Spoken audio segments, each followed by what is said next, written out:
We're going to get started. So whether we're meeting physically or virtually, it's important to acknowledge the land upon we are gathering, which has been the site of human activity for over 12,000 years. Today, the Greater Toronto and Hamilton area remains the traditional and current Indigenous territories that include the Huron-Wendat, the Haudenosaunee, the Anishinaabe, the Mississaugas of the Credit, Mississaugas of Scugog First Island First Nation, and we're grateful for the opportunity to gather and work here. When I opened the forum yesterday, I said that it was our collective responsibility to step beyond land acknowledgement and stand in solidarity with Indigenous communities, specifically all those who are facing oppression. June marks National Indigenous Heritage Month, a time to honor, celebrate Indigenous communities and their history. So let's commit to remembrance, reconciliation, and solidarity 365 days of the year.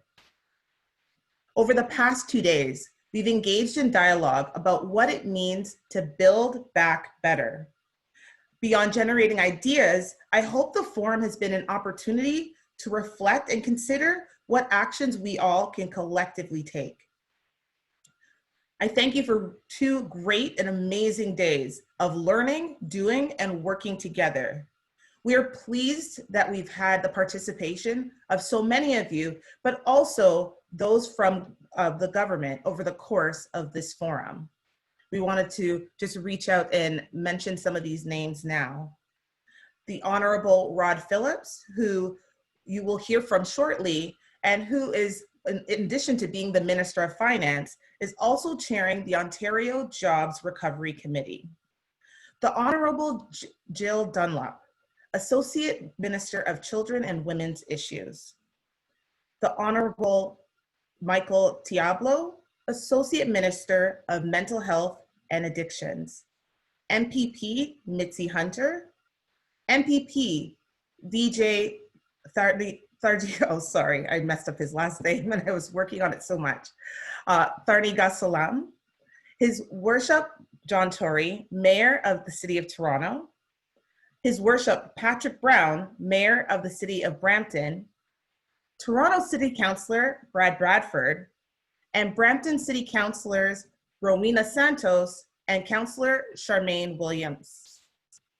During difficult but important times, these are the critical steps forward. But this can't be where our journey ends. So a few housekeeping things to consider before we get started. We ask you to use the chat function for comments and for any technical issues. For the best viewing experience, we suggest you click the View Options arrow at the top of your screen and click a side-by-side mode. Now you'll be able to adjust the size of the slides versus the speakers by hovering your mouse over the 2 and clicking the divider that appears sliding to your preference. I now would like to welcome Sabine Hergy, Chair of the Board, back to the virtual stage to remind us what we've set out to do, share what comes next, and tee up our report out. Thank you, Letitia. And welcome back, everyone. And for those just joining, we're delighted that you are here today. This has been a remarkable day and a half of connecting, of listening, of deepening understanding, of learning, and generating ideas for how we can take action to build back better. Yesterday, we opened by considering the many ways COVID-19 has disrupted our lives. That said, one of the silver linings is how our shared predicament and purpose has united us in so many ways, amongst neighbors, family, community, our city, our region, and our country. The pandemic has also placed a spotlight on how deep the issues of systemic racism are, in particular anti-Black and anti-Indigenous racism, and also the inequality many groups still face. We've been confronted with some uncomfortable truths. This is a call to action to individuals, to organizations, to institutions to eradicate systemic racism. I'm wondering if we can live by Emma Watson's inspiration. If not me, who? If not now, when? This session is about bringing to life CivicAction's purpose to boost civic engagement and build better cities. This has a multiplier effect. We need that now more than ever. What if we doubled engagement in the next year? What a legacy of COVID-19 that would be. And this is about leadership. And let me be clear here. Leadership is not a title. Leadership is a behavior. It is action. It is role modeling. You already know that. That's why you've chosen to be here. What if we built a movement of civic leaders at all levels and from all sectors? If anyone can do that, it's this group. And this brings to mind Margaret Mead, the cultural anthropologist, who said, "Never doubt that a small group of thoughtful, committed citizens can change the world. Indeed, it's the only thing that ever has." You heard me say yesterday that Civic Action's secret sauce is convening leaders from across all sectors, bringing the voices of diverse, rising leaders to the table and collectively taking action. This forum did just that. It's an example of what's possible when we create the space for that to happen. We set out to create a shared experience to increase trust across sectors, generations, and perspectives, to generate actionable and collaborative solutions, to ignite new momentum, make new connections, and unite in common purpose to move these actions forward. We've been able to accomplish a lot in a short time. Thank you to the over 150 city builders for your deep engagement and for contributing terrific ideas towards our recovery. As many of you know, I spent 20 plus years in the human resources space at RBC. In my current chapter, I work in all sectors, and my work is woven together by my personal commitment to building inclusive prosperity through investment in people. And I spend a lot of time advising governments and individuals on thriving in the future of work. So I would like to leave you with one final thought. The future of work is human, and the pandemic has amplified that. And I couldn't say it any better than Maya Angelou, American poet and civil rights activist. People will forget what you said, people will forget what you did, but people will never forget how you made them feel. This, ladies and gentlemen, is the power of human connection. Okay, so where does Civic Action go from here? In the weeks to come, the team will work with our partners to map out the action plans. We know that when we build together, we build better. It's now time to share some of the great ideas that you've generated. To do this, are members of our Reaction Task Force, an amazing group of rising and risen leaders with diverse insights and experiences who are advising all levels of government as well as other decision-making tables on the COVID recovery plans. Up first is Robin Connolly on the Re-Employment Lab, followed by Leah Bay on the Mental Wellness Lab, and closing it off will be Elisa Lai from the Trust Lab. So it's now over to you, Robin. Good morning, everyone, and thanks so much, Sabine. My name is Robin Connolly, and for those of you who know me, I am a Diversity Fellow alumni, as well as the Director of Community Relations out at the Greater Toronto Airports Authority.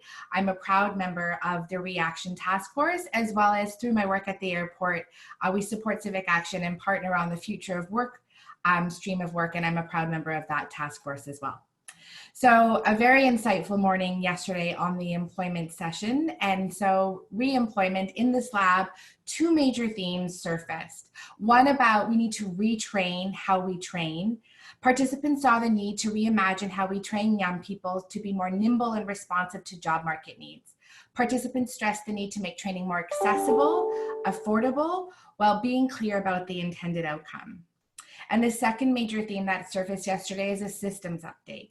Participants identified opportunities to take a critical look at how people connect and get jobs.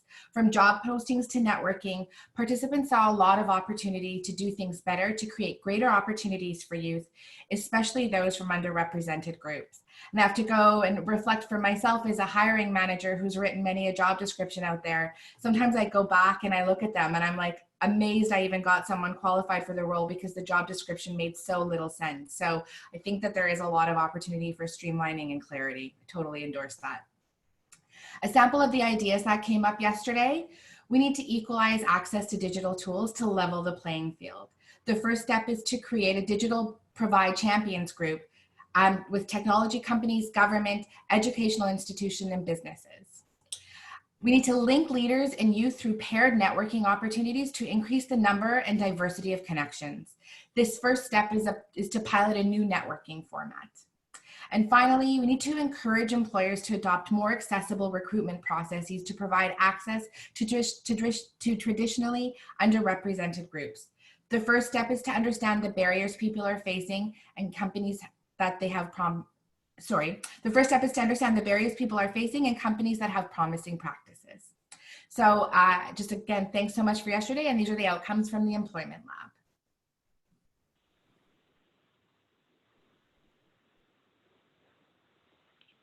Great, thanks, Robin. I can take over for the Mental Wellness Lab. So my name is Leah. I am a digital strategist with social impact organizations. And I'm also the co-founder of an organization called the Burnout Project. So we're an organization focused on addressing and supporting folks to manage burnout. I'm also a 2020 Diversity Fellow and a proud member of the Reaction Task Force. So in terms of the insights from our Mental Wellness Lab, there are two major themes that surfaced. I think if we can just click over to the next slide, so that mental well-being, perfect. The two major themes were, firstly, that wellness isn't one size fits all. So our participants saw the need to champion a personal approach to wellness that empowers people to follow their own schedules as well as their styles. And secondly, there's a big theme about generational wellness as well. So participants felt that wellness could be improved by connecting generations to share their unique perspectives and skills. And upon just seeing those two themes, it really struck me that it's a standing reminder of the importance of equity when designing these solutions. Wellness isn't one size fits all, and everyone's needs look so different. And as COVID has highlighted, people who are already most likely to be left behind, whether it's someone who doesn't have internet access or someone who doesn't speak English, are even more so right now. So we need to design for the furthest first. And there's also a lot of opportunities for connections between communities and demographics whose mental health is most impacted by COVID. And youth and seniors we've seen are most likely to be affected. So a couple of the ideas that have come up. One was to connect youth and seniors to strengthen empathy and build tech confidence. And so the first step would be to build both the youth and seniors, build with both youth and seniors and get their ideas on the model. And another one is to build more connections within neighborhoods, so kind of like a neighborhood care program to better serve the needs of all residents, including those who are most vulnerable, who are alone or feel alone. And the first step in that would be to understand through a mapping exercise what's already happening and where gaps are. And another one is to implement workplace wellness certifications to hold employers accountable for mental wellness. And the first step there would be to create a forum where we highlight best practices with key stakeholders and decision makers across sectors. And that's it from the Mental Wellbeing Lab. Thanks very much, Leah and Robin. My name is Alyssa Lai, and I'm a corporate communications consultant at the Cooperators, a former Diversity Fellow and ELN exec member, as well as a member of the Reaction Task Force. I must also add that I'm a proud resident of Hamilton, and a shout out to a few folks here from the Hammer today that are in this forum.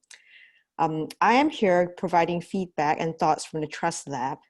And as a communicator, I know that trust is the foundation of every good communication, and good communication leads to action.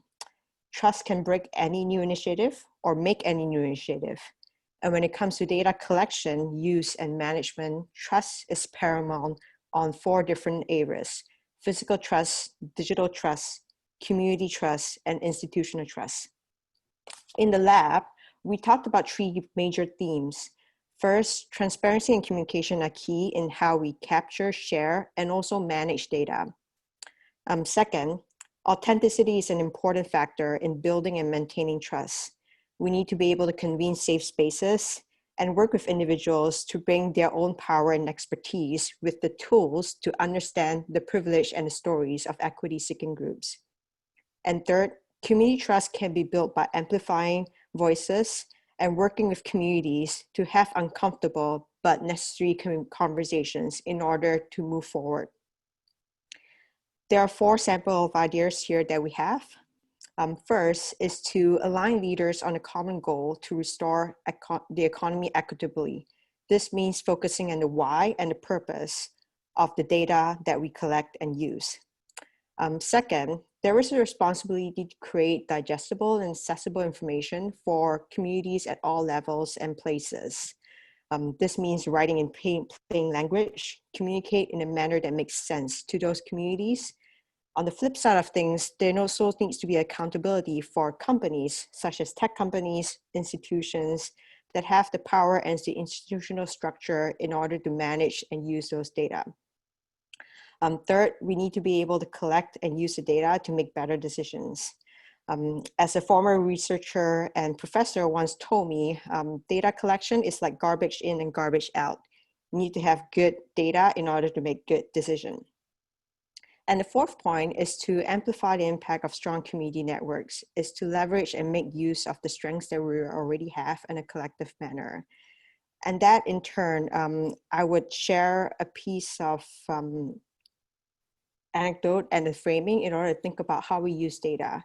One of my favorite phrases is it takes 2 hands to clap. And using data itself combines the power of the community, but also the institutions that have the structure in order to make the work happen. And as a whole, trust is built by having 2 hands to clap in order to move things forward. Thank you.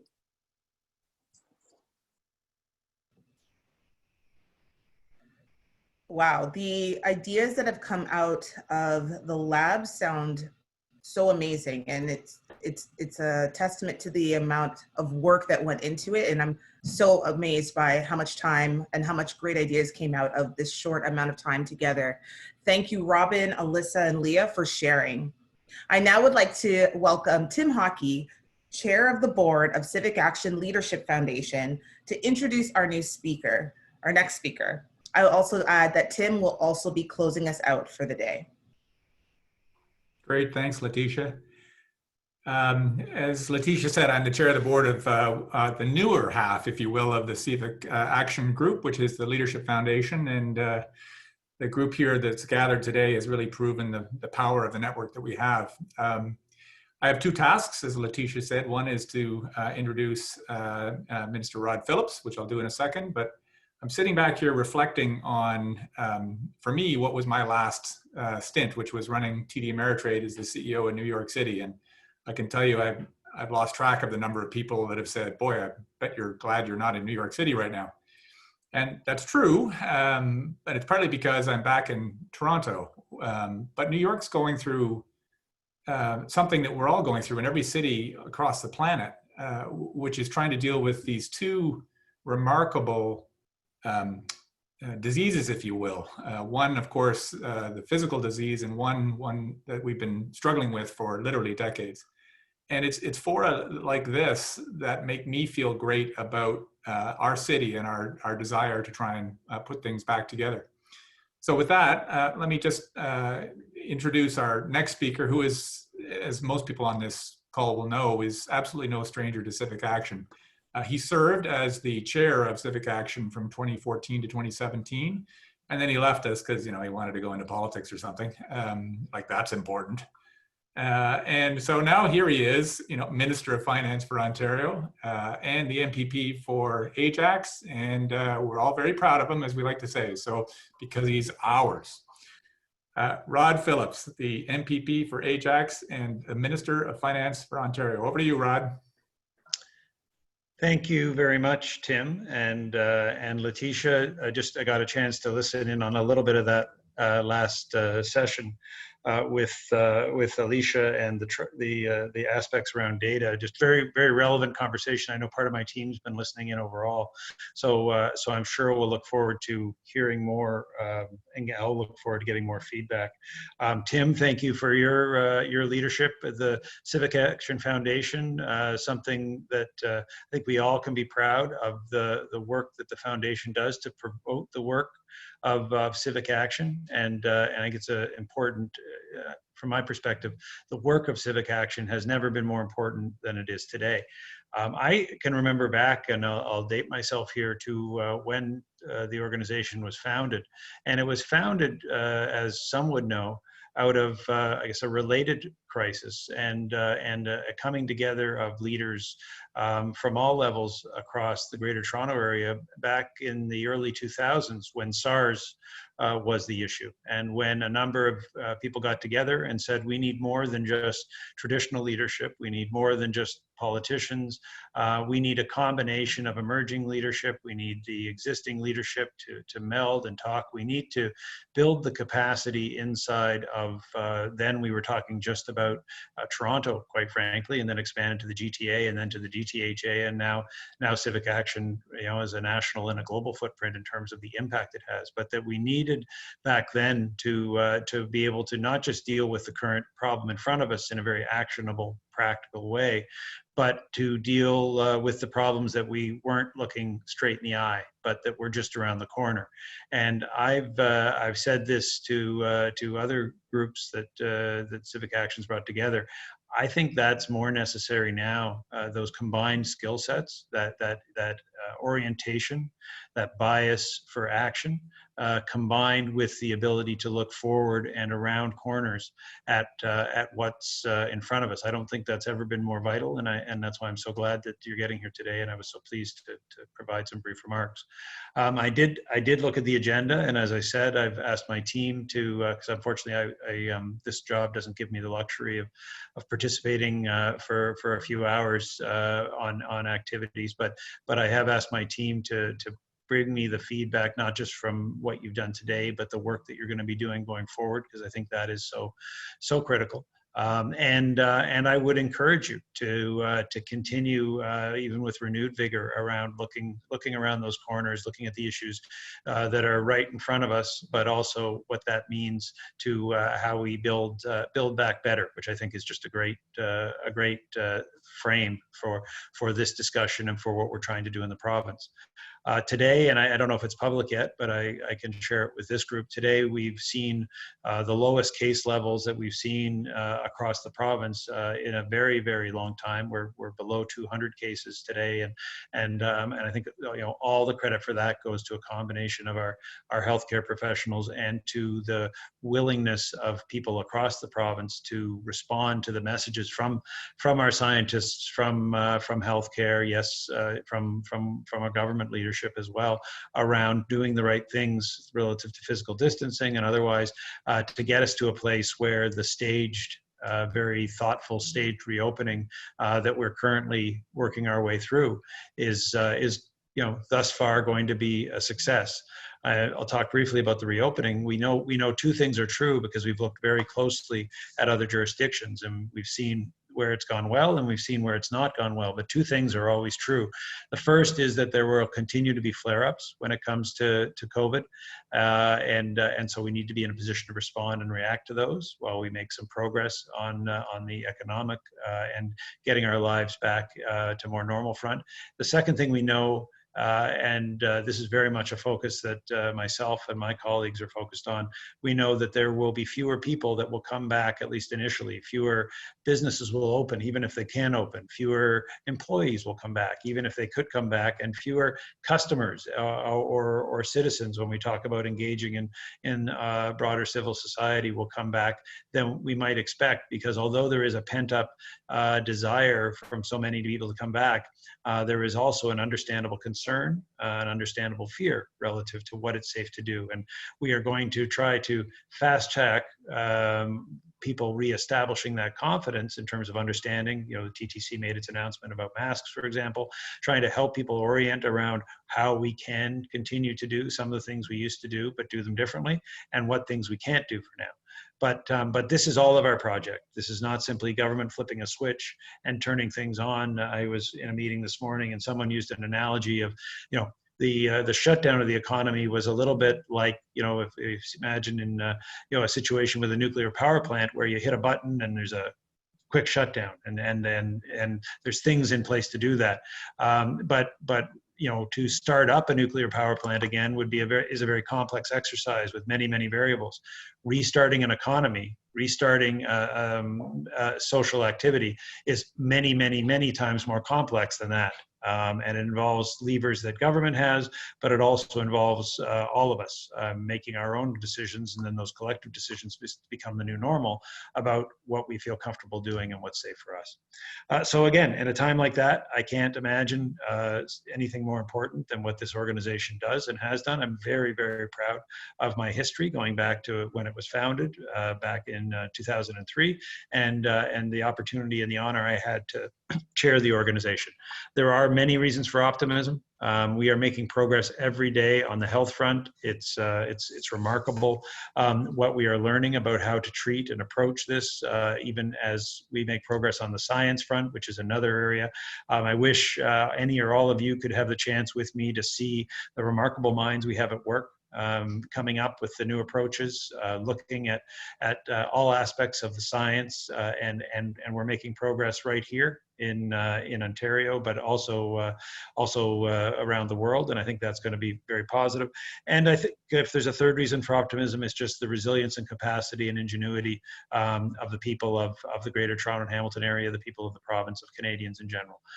There's no question that COVID-19 has made us all be just a little bit more humble about what we thought we knew and how to approach things, but that doesn't mean we're not making progress. That doesn't mean we're not going in the right direction, and whether that's how people open their small business or how we approach education going forward. I was just talking to the president of the University of Toronto about what we need to do in terms of creating air corridors to be able to get international students back into the country and out of the country. You know, smart people and great teams are thinking about what we need to do next, and you're part of that through this important venue. So Letitia, Tim, thank you for the invitation. I'll always do my best to support what CivicAction does. And most importantly, thanks to all of you for participating in this work today. I will look forward to hearing about the details and how we as a government and how myself and others of us as individuals can help make sure that we build back better. Thank you. Thank you, Minister Phillips. And can you also take back our thanks to the other members of government who are doing, I think, just a great job in helping us through, as you say, a very complex re-entry plan, as well as all of the issues we're trying to face. So as I was listening to Rod, I was thinking back to my own time with CivicAction, and he mentioned the fact that this organization was founded in 2003 by one man with a vision. It was David Pico. And David said, I want to bring a diverse set of citizens together to solve for a pandemic. And as Rod said, here we are 17 years later, and that was a warm-up act. If you think about the size of the issues we're dealing now with our pandemic and COVID,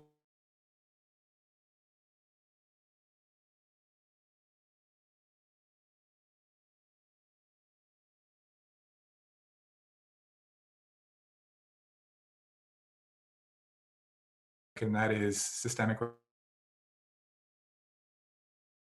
for this moment. We were literally born in a version of this moment, and now here we are 17 years later, literally thousands of people part of this network. And the fact that we've had the last day and a half to talk about real actionable steps that we can take to help our community move through and past both of these diseases is makes me very proud. And I think I made the right choice when I got involved at the behest of people like Rod and the mayor and other people. So I'm very proud to be part of CivicAction. So my job is to bring it home here. We literally have just a couple of minutes left in our time, and I wanted to say thank you to all the people who helped make this happen. And so I'll read from a list to make sure I don't miss anybody. First of all, obviously, all of the political representatives that have spent the last day and a half with us, their time is precious. They've never spent more time on Zoom calls trying to deal with really urgent and important issues on all of our behalf. And so the fact that they're here really speaks volumes. Second, to all of the panelists, those that contributed their content, their thought, their time, and their words really makes a difference. Thank you to Deloitte Greenhouse for playing facilitation role. Personally, the technology, I thought I knew how to use Zoom. I'm a puppy when it comes to apparently all the things you can do with the technology. It's really cool. Thank you to our communication partner, Edelman, specifically on the trust file and helping us really understand how we can make a change there. Thank you to our very small but mighty team, CivicAction, for pulling together an event. Tamara for running this organization to make sure we pull off a really successful day and a half. And last, thank you to everybody here. Here it is, a Friday at noon. It's a beautiful day in Toronto. You're stuck in front of yet another Zoom call. We're all Zoom crazy. We're all Zoom sick. But you did it once more because you know this really matters. And I can tell you, as has been said many times over the last few years, we are not civic chit chat. We're civic action, and the ideas that you gave us will help us form an agenda to move forward and help our officials move forward. So you know the theme, it's let's build back better. And so with that, I will say thank you to all. And I would say take care of yourselves and let's take care of each other too. Thank you for a wonderful forum and have a great weekend.